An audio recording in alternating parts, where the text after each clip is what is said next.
Hello student, कैसे हैं आप? I hope you all are absolutely fine and wonderful and safe at your home.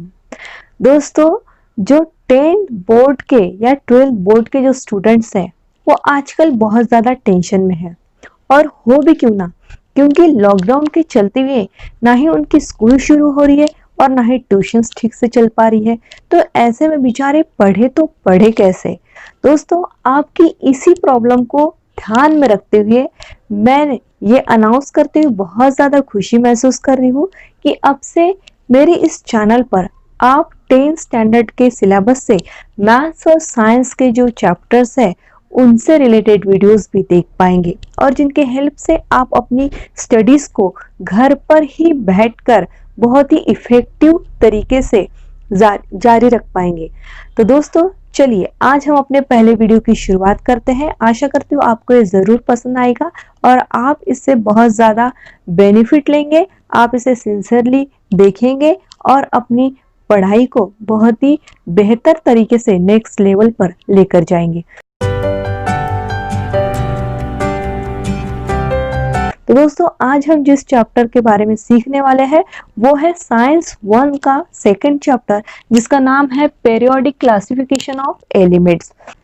तो दोस्तों, इस चैप्टर को स्टार्ट करने से पहले हम थोड़ा रिवीजन कर लेते हैं, जो कि आपके टेक्स्ट बुक में भी दिया है 4 क्वेश्चंस के माध्यम से। जिसमें पहला क्वेश्चन है दोस्तों, what are the types of matter? So there are 3 types of matter, mainly solid, liquid and gases. वैसे एक फोर्थ स्टेट भी होती है जिसे हम कहते हैं plasma state. So we can say that there are 4 states of matter, that is solid, liquid, gases and plasma state. Second question था दोस्तों, what are the types of elements? So there are 3 types of elements, that is metals, non-metals and metalloids.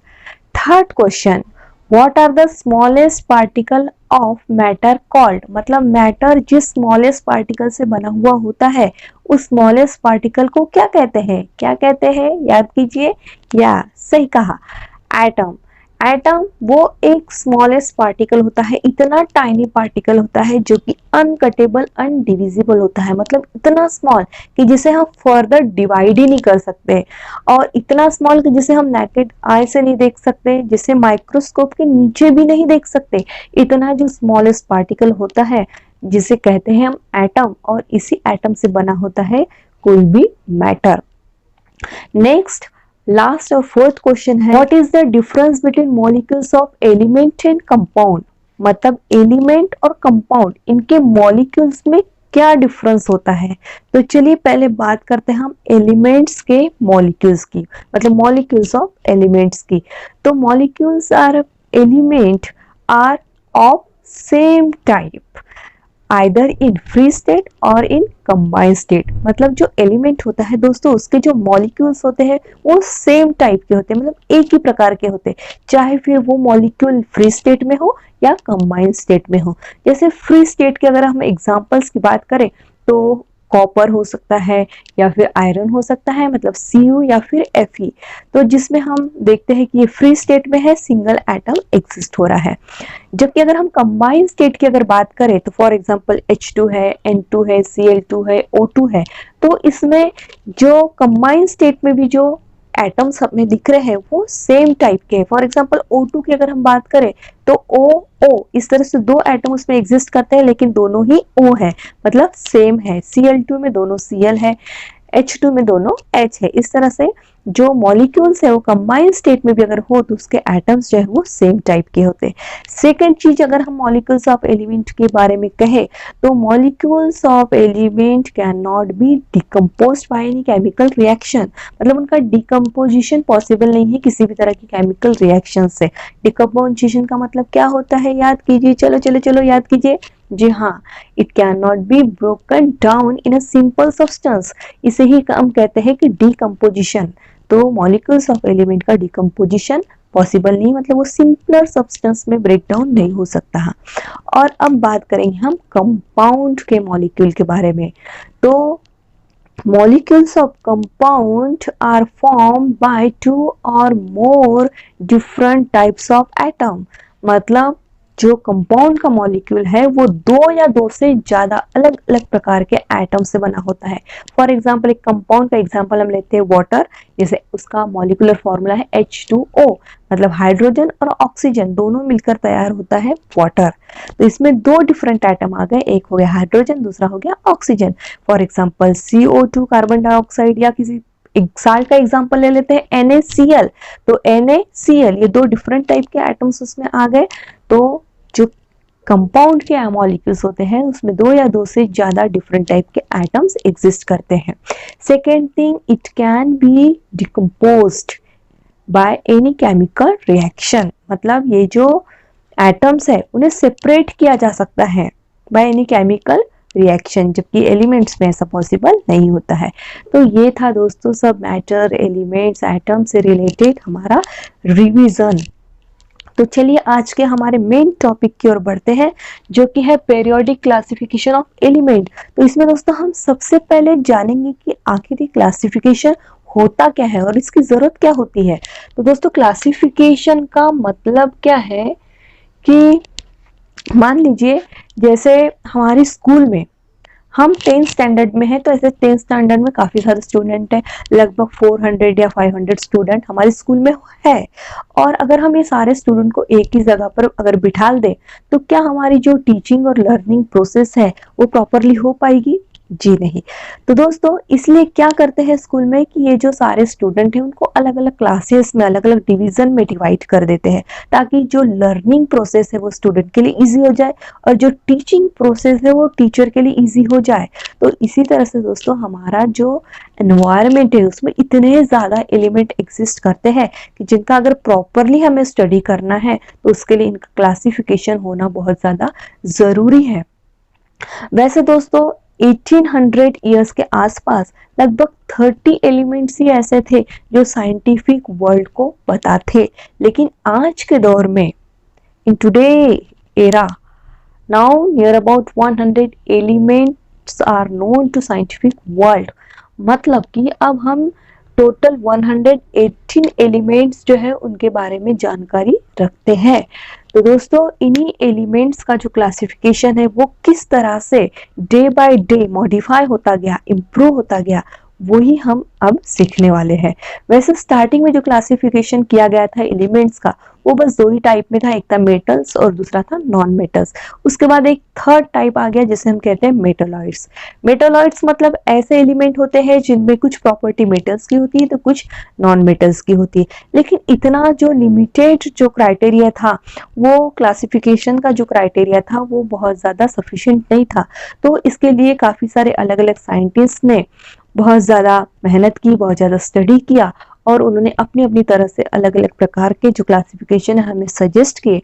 जिसमें पहला जो classification आज हम study करने वाले हैं उसका नाम है डोबेरेनर्स ट्रायड्स। तो दोस्तों 1817 ईयर के आसपास एक जर्मन साइंटिस्ट हो गए जिनका नाम था डोबेरियन। उन्होंने ही ये क्लासिफिकेशन किया है और इसीलिए उन्हीं के नाम पर इसका नाम पड़ा है डोबेरेनर्स ट्रायड्स। तो ये तो हो गया साइंटिस्ट का नाम और दूसरा हो गया ट्रायड्स। अब इसको ट्रायड्स ही क्यों कहते हैं? तो दोस्तों इसका जो नाम है उसमें ही इसका मीनिंग छुपा हुआ है। एक्चुअली जो ट्रायड्स है it is the group of 3 elements, it is the group of 3 elements, इसलिए इसका नाम है ट्रायड्स। तो अब ये 3 एलिमेंट्स किस तरह से हैं? They have same chemical properties and they are arranged in a increasing order of their atomic masses. If these 3 elements which have the same chemical properties and if they are arranged in increasing order of atomic masses, then it is found that mass of the middle element is equal to the mean of arithmetic mean of remaining 2 elements, means first and third elements। तो इनका कहना है कि जो 3 elements का अगर group बना दिया जाए जिन्हें कि increasing order of atomic masses के अकॉर्डिंग उन्हें उस ग्रुप में अरेंज किया जाए, तो जो मिडिल एलिमेंट है, जो बीच वाला सेकंड नंबर का जो एलिमेंट है, उसका जो मास है एटॉमिक मास, वो रिमेनिंग जो 2 एलिमेंट्स है मतलब फर्स्ट और थर्ड जो एलिमेंट है उसके मीन के बराबर होता है। तो ट्रायड्स के कुछ एग्जांपल्स हैं जैसे lithium, sodium, potassium, then calcium, strontium, barium and chlorine, bromine, iodine. ये कुछ ट्रायड के एग्जांपल्स हैं, आप नोट कर लीजिए। तो दोस्तों इसमें हम देखेंगे कि किस तरह से डोबेरेंस ट्राइड्स इसमें अप्लाई होता है। तो फर्स्ट एग्जांपल हम देखेंगे लिथियम, सोडियम एंड पोटेशियम का। तो दोस्तों इसमें जो लिथियम है उसका जो एटॉमिक मास है वो है 6.9 और जो पोटेशियम है उसका जो एटॉमिक मास है वो है 39.1। तो चलिए अब इस दोनों जो फर्स्ट एंड थर्ड एलिमेंट्स हैं उनका हम मीन ले लेते हैं, जिसके लिए हमें करना पड़ेगा 6.9 प्लस 39.1 अपॉन 2, राइट। अब इन दोनों की हम सम कर लेते हैं, तो ये सम हमें मिलेगी 46.0, okay, upon 2। So the answer will be 23। तो दोस्तों इसमें हम देख रहे हैं कि जो 23 है it is nothing but the atomic mass of this middle element that is Na। ये 23 जो है वो एटॉमिक मास है Na का। हमसे देख सकते हैं कि जो मिडल एलिमेंट है उसका एटॉमिक मास जो है वो बाकी के जो दो एलिमेंट है उनके मीन के बराबर होता है। तो यही है डोबेरेनर्स ट्राइड्स। लेकिन प्रॉब्लम ये थी दोस्तों कि सारे के सारे जो नॉन एलिमेंट्स थे उस समय तक, जो एलिमेंट्स पता थे, उन सारे एलिमेंट्स को इस तरह से ट्राइड्स के फॉर्म में रखना पॉसिबल नहीं हो पा रहा था।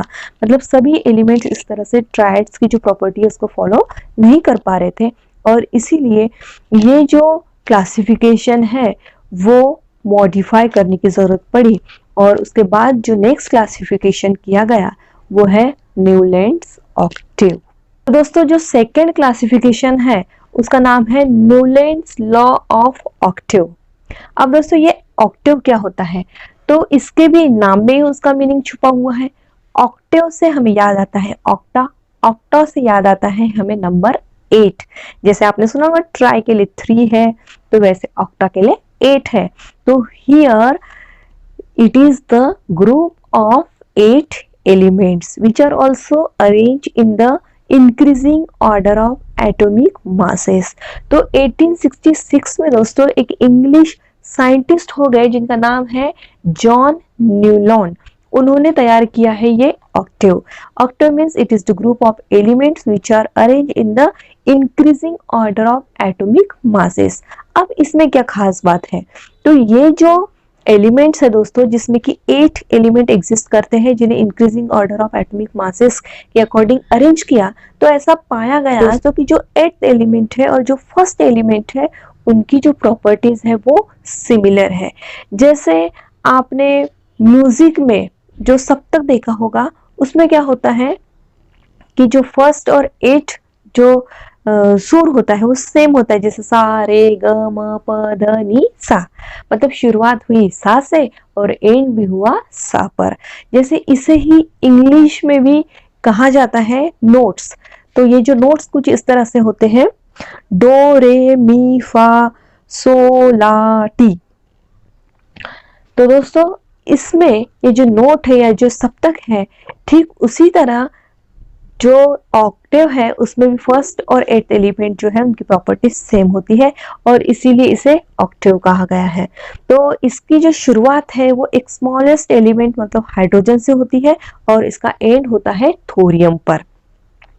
इसके बाद दोस्तों इसमें जो एलिमेंट्स जो रखे गए हैं जैसे फर्स्ट और 8th पोजीशन पे जो एलिमेंट्स है जिनकी प्रॉपर्टी सेम है वो कुछ इस तरह से, जैसे सोडियम और लिथियम इनकी प्रॉपर्टी सेम है, एक फर्स्ट पोजीशन पे तो दूसरा 8th पोजीशन पे है। उसी तरह बेरियम, मैग्नीशियम और फ्लोरीन, क्लोरीन ये भी जो फर्स्ट और 8th पोजीशन पे के जो एलिमेंट्स हैं वो सेम है। पर दोस्तों इसके भी कुछ लिमिटेशंस थे, मतलब इसमें भी कुछ कमियां थी कि जिसकी वजह से ये क्लासिफिकेशन यहीं पर सेटिस्फाई पोजीशन पर नहीं था, तो इसे फिर और ज़्यादा मॉडिफाई करने की ज़रूरत पड़ी। तो चलिए देखते हैं कि इसके क्या लिमिटेशंस थे।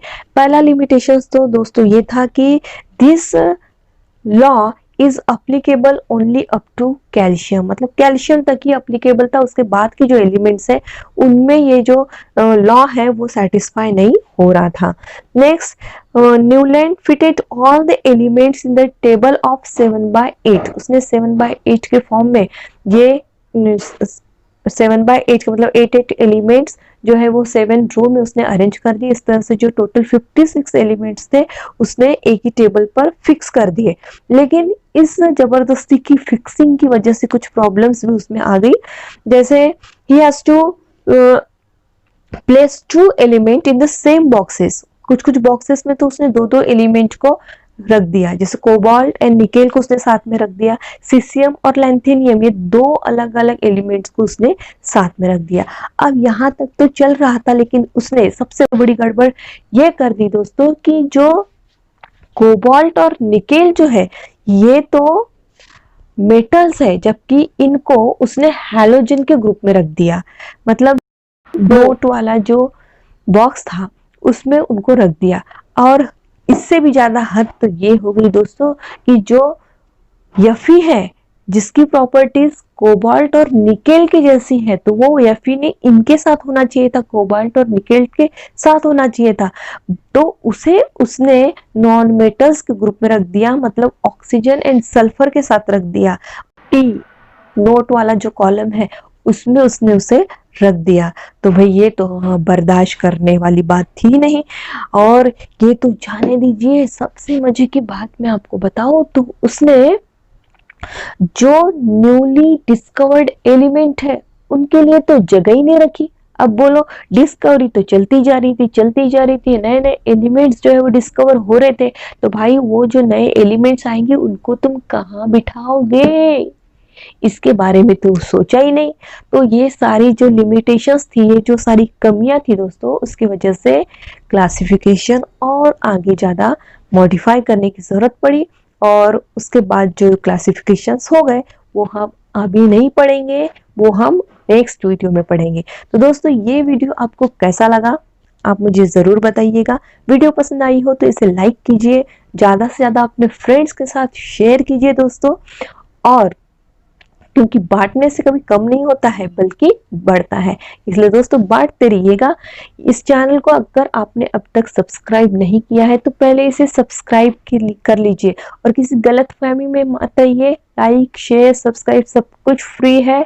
इस वीडियो को आपको फ्री में देखना है, किसी भी तरह का कोई फीस पेड नहीं करना है, टोटली फ्री है। बस दोस्तों आप इसका फायदा लीजिए, इसे पढ़िए, ज्यादा से ज्यादा लाइक शेयर और सब्सक्राइब कीजिए। बस यही इसकी एक फीस है जिसके लिए कोई भी पैसा नहीं लगता है। तो दोस्तों ये वीडियो यहीं पे समाप्त करते हैं, मिलते हैं एक नए वीडियो में। तब तक के लिए stay blessed, stay happy, bye bye.